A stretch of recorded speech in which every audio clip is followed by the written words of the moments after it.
Hi, class. So I've had a few questions about empathy, and as we're working on an assignment that covers the concept of empathy, and we've been talking about empathy, I really feel like this is a key concept that I want to spend a few extra moments on. So I'm hoping that this will really help you, especially for your emotional intelligence paper, but maybe just in general for you to get a really solid grasp on the difference between sympathy and empathy, and on the concept of empathy and why it's biblical. I know there's some confusion because the word empathy doesn't show up in our English translations of the Bible, but the concept certainly does. And so I'm hoping that this will help cover that and clarify some questions.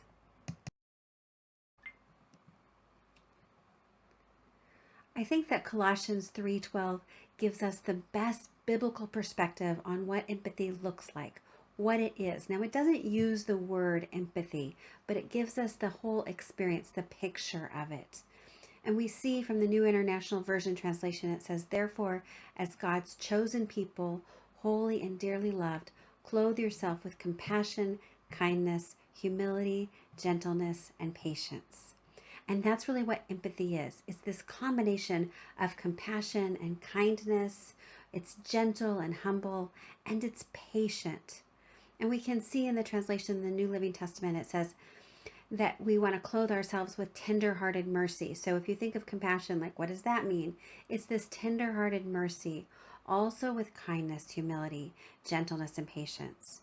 And we see from the Living Bible this beautiful picture. It kind of expands on this a little bit, and it says that we do this because we have this new kind of life, right? Why do we want to do this? It's because of our new kind of life and out of our recognition of God's deep love for us and concern for us, that we want to practice this way of life. We want to apply this to our lives.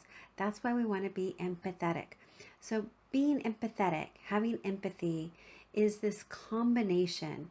It's compassion with kindness. It's not just compassion, but it's compassion with kindness. And usually we think of this in the context that we have empathy when people are in distress, when they're struggling, when they're having a difficult time. So we can be kind to people when nothing's wrong, everything is fine. We're just being kind because we want to kind of pass it on, kindness, and that's good. There's nothing wrong with that. But when it's empathetic, it is compassionate, and there's this kindness, there's this humility. We don't come in and tell them, this is how you should feel, this is how you should think. We're gentle and we're patient. And you can tell when there's a lack of empathy because somebody's rushing somebody through an emotion. They're, why? Don't be upset anymore. You should be over that. But empathy has some patience for this, some gentleness in the experience and the distress of other people. And for a period of time, it joins in with them in that.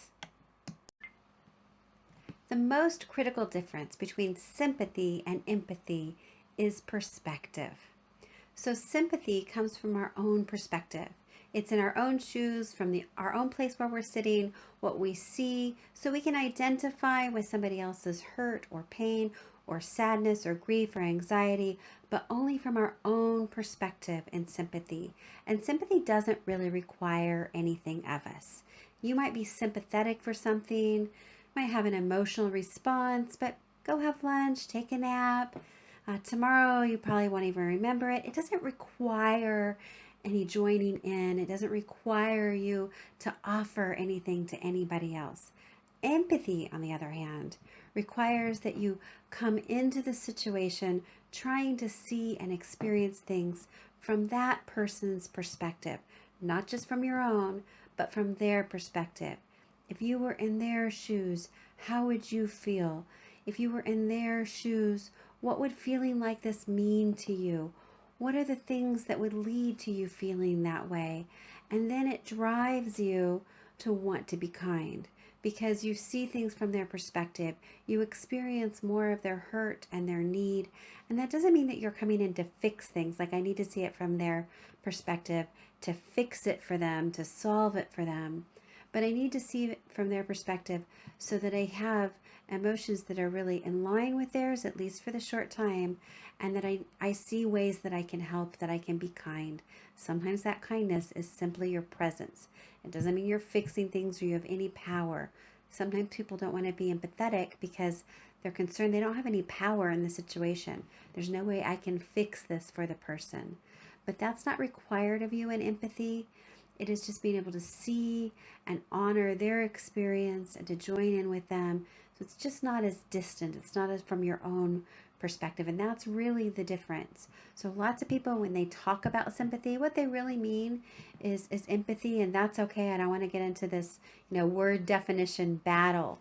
But they are two different things. And so I also want to be really clear that when we're talking about empathy, we're not talking about strictly sympathy. That is just the ability to acknowledge somebody else's distress, to notice it, to identify it, but from your own perspective, and then not really be compelled to have to do anything.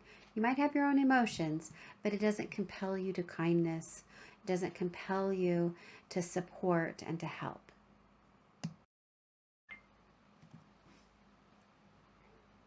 In empathy, we were really putting into practice rejoicing with those who rejoice, being happy with those who are happy, weeping with those who weep, grieving with those who grieve. And we see this exampled in the life of Jesus.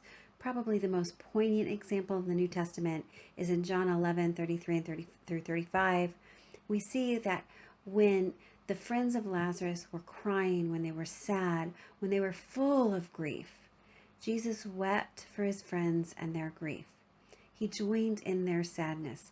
Now, he knew the end of the story. He knew that he was going to raise Lazarus from the death. He knew what he was going to do, but he didn't dismiss their sadness and confusion. He didn't kind of side-eye them and say, "Oh, what are you doing? You shouldn't grieve at all." He joined in with them. He allowed himself to join in their grief, and he wept. And in that empathy, in that weeping, he showed them great tenderness and love and kindness. He still did the miracle that he intended to do, but he was patient with them. He was kind with them. And I want to encourage you that this is what I'm talking about when I'm talking about empathy. What empathy means, it's this ability to have the experience with the person, to see from their perspective the situation, and for a period of time to share in that, to be tender-hearted, to have compassion, to be kind, to be patient with people in their emotions and in their distress. Some of you have been blessed with great examples of empathy in your lives. People have shown you time and time again what empathy looks like, what it feels like to receive and experience empathy. And some of you have not lived in an empathetic community. You haven't had people show you deep empathy, that compassion combined with that kindness and patience, with love and humility. And so this feels a little foreign to you. And I want to encourage you, you can learn to give empathy even if you haven't received it.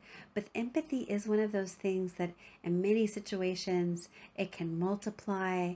And to seek out people who have empathy, if you're choosing a mentor, somebody to disciple you, find somebody who's empathetic, who's got this ability to walk out their faith in this way.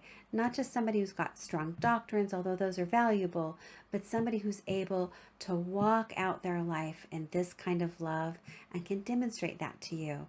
And I hope that you're able to find that, and that this little brief lecture on empathy will help you understand the concept and to utilize it more in your life.